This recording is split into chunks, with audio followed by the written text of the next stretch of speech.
সবাইকে জয় যিশু। আমার নাম বৈশাখী মণ্ডল। সবাইকে জয় যিশু। আমার নাম দীপঙ্কর মণ্ডল। আমার জীবনের সাক্ষ্য আপনাদের কাছে তুলে ধরতে চাই।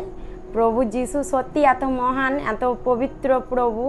আমরা যখন জগতে ছিলাম, ঈশ্বরকে যখন জানি না, তা আমাদের জীবনেতে এত এত প্রবলেম এসছে, আমরা নিজেই ধারণা করতে পারিনি যে এত এত প্রবলেম এসছে। আর যখন ঈশ্বরকে কারোর মাধ্যম থেকে আমরা চিনলাম, জানলাম ঈশ্বরকে, তখন থেকে আমাদের সেই প্রবলেমগুলো সেইগুলো সলভ হয়ে গেছে। আর সেই বিপদ থেকে আমাদের প্রভু উদ্ধার করেছে। কেন আমাদের দুজনের স্বামী স্ত্রী কোনোদিন আমাদের মিল হতো না, সবসময় অশান্তি। উনি নেশা খেয়ে আমাকে মারধর করতো, অশান্তি করতো, খেতে দিত না আমাকে, এমন অশান্তি করতো আমি বাড়ি থেকে চলেই যেতাম, থাকতামই না বাড়িতে।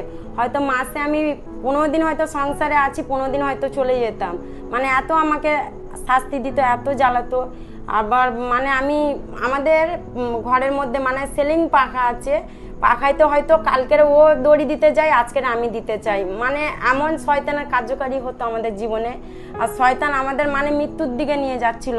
আর আমি যখনই থাকি তখনই শয়তান বলে যে তুই ওরকম কর, তুই ভালো থাকবি, তুই এখন ভালো নেই, হয়তো তুই ওরকম কর, তুই ভালো থাকবি, শান্তিতে থাকবি। কিন্তু আমাদের প্রভু এত মহান, সেই জায়গাটা থেকে আমাদের বের করে এনেছে।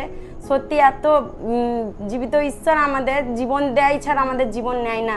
আমরা বিশ্বাস করি ঈশ্বরকে।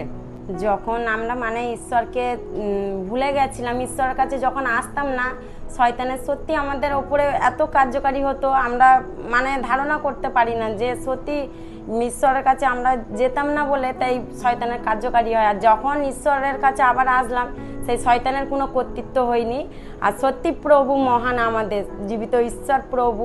আমি প্রভুকে সত্যি আমার হৃদয় দিয়ে প্রভুকে ধন্যবাদ জানাই। প্রভু এত মহান, এত ঈশ্বর আমাদের এত এত করেছে, তার ঈশ্বরকে আমার হৃদয় দিয়ে কোটি কোটি ধন্যবাদ করি।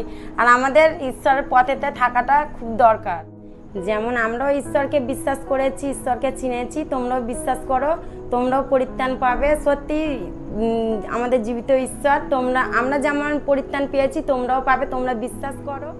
ঈশ্বরকে আমরা ধন্যবাদ জানাই মহানামে, যে আমাদের এই সমস্যা দিয়ে বার করার জন্য।